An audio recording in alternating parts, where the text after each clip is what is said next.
नमस्कार, मी डॉक्टर आनंद कुलकर्णी। आज आपण रक्तदुष्टी याच्याबद्दल बघूया।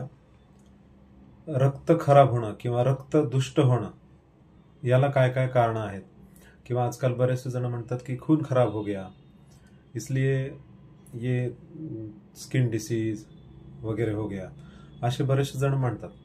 तर त्या रक्तदुष्टीच्या कारणांमध्ये सगळ्यात पहिलं महत्वाचं जे कारण आहे ते अतिविदाही अन्न सेवन करणं, म्हणजे ज्याच्याने दाह होईल, असा जळजळ होईल, आगाग पोटामध्ये छातीमध्ये होईल, अशा पद्धतीने जे पदार्थ आपण खातो ते पदार्थ रक्तदुष्टीला पहिल्यांदा कारणीभूत ठरतात।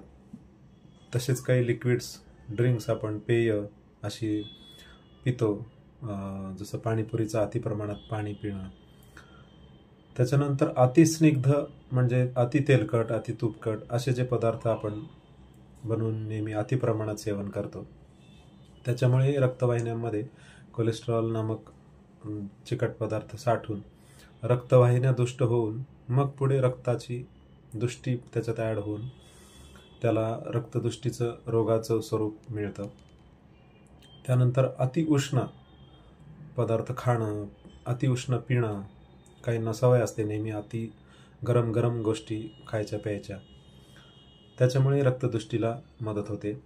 अति द्रव भोजन म्हणजे पातळ नेहमी पातळ आहार घ्यायचा। त्यानंतर अति उन्हाचं सेवन करणं, म्हणजे धूप खूप अंगावरती घेतल्यामुळे, जसं आपण उन्हाळ्यामध्ये बघतो नाकातून रक्त आलं, त्वचेतून डोळे लाल झाले किंवा कानातून रक्त आलं, अशा पद्धतीने वेगवेगळ्या ठिकाणावरून रक्तच प्रत्यक्ष बाहेर पडणं, रक्तदुष्ट होऊन, आधी शरीरामध्ये रक्तदुष्टी असतेच, त्यालाही ऊन धूप ॲड झाल्यामुळे रक्ताची दुष्टी होऊन रक्तच बाहेर डायरेक्ट आपल्याला बघायला मिळतं। त्यानंतर अति वारा अंगावरती घेणं हे एक कारण सांगितलं, जसं फॅनची हवा जोरात अंगावरती घेणं, त्यानंतर गाडीमध्ये किंवा टू व्हीलरवरती जोरात हवेमध्ये जाणं हेही रक्तदुष्टीला कारण सांगितले। अति तिखट, काही जणांना जळजळीत असं हिरव्या मिरचीचं ठेचा किंवा असे खूप तिखट पदार्थ खाण्याची सवय असते, ते नेहमी अतिप्रमाणात केल्यामुळे आपल्याला त्रास होतो। कुळीत नावाचं एक धान्य असतं जे द्विदल हुलगे म्हणून जे आपण म्हणतो त्याचंही अतिसेवन करणं किंवा अति तूर डाळ वगैरे ह्या डाळींचंही सेवन करण्याने आपल्याला रक्तदुष्टी बघायला मिळते। तीळ अतिप्रमाणात खाण्याने आपल्याला ह्या रक्तदुष्टीचा त्रास होतो।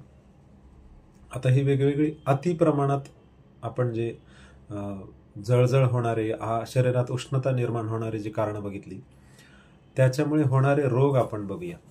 तर ते खूप सारे वेगवेगळे रोग ह्या रक्तदुष्टीमुळे होतात। त्वचेपासून सुरुवात होऊन ते अगदी रक्त बाहेर शरीराबाहेर पडण्यापर्यंत आपण जसं बघितलं, तर त्याच्यामध्ये कुष्ठ किंवा सगळे जे त्वचा विकार आहेत हे रक्तदुष्टीमुळे होतात। त्याच्यानंतर विसर्प, पीडका, रक्तपित्त म्हणजे आपण जसं घोळणा फुटणे किंवा रक्त नाकातून येणे, कानातून येणे, पाईल्समधून रक्त पडणे, असे जे रक्त बाहेर पडण्याचे जे विकार सुरुवात होतात। त्याच्यानंतर तोंड येणं, वेगवेगळे अल्सर्स आपल्या शरीरामध्ये होणं, ह्यालाही रक्तदुष्टीचं कारण असतं। प्लीहा दोष किंवा लिव्हर खराब होण्यासाठीही रक्तदुष्टी कारणीभूत ठरते। त्याच्या पुढे बघितलं तर आपण कामला ज्याला म्हणतो, ते काविळे ही रक्तदुष्टीचं मूळ कारण असल्यामुळे उद्भवते।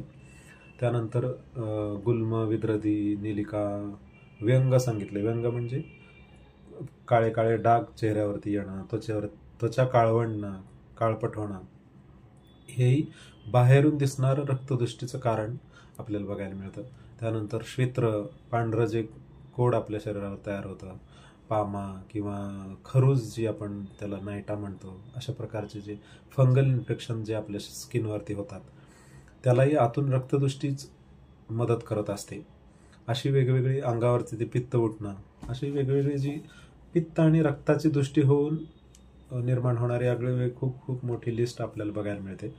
त्यामुळे अतिप्रमाणात तिखट जळजळीत आहार न घेणं, ते जास्तीत जास्त टाळता येणं, साधा हलका सात्विक आहार घेणं, हे रक्तदुष्टी कमी ठेवण्यासाठी आणि त्याचे रोग कमी ठेवण्यासाठी मदत करायला आपल्याला महत्त्वाचं ठरतं।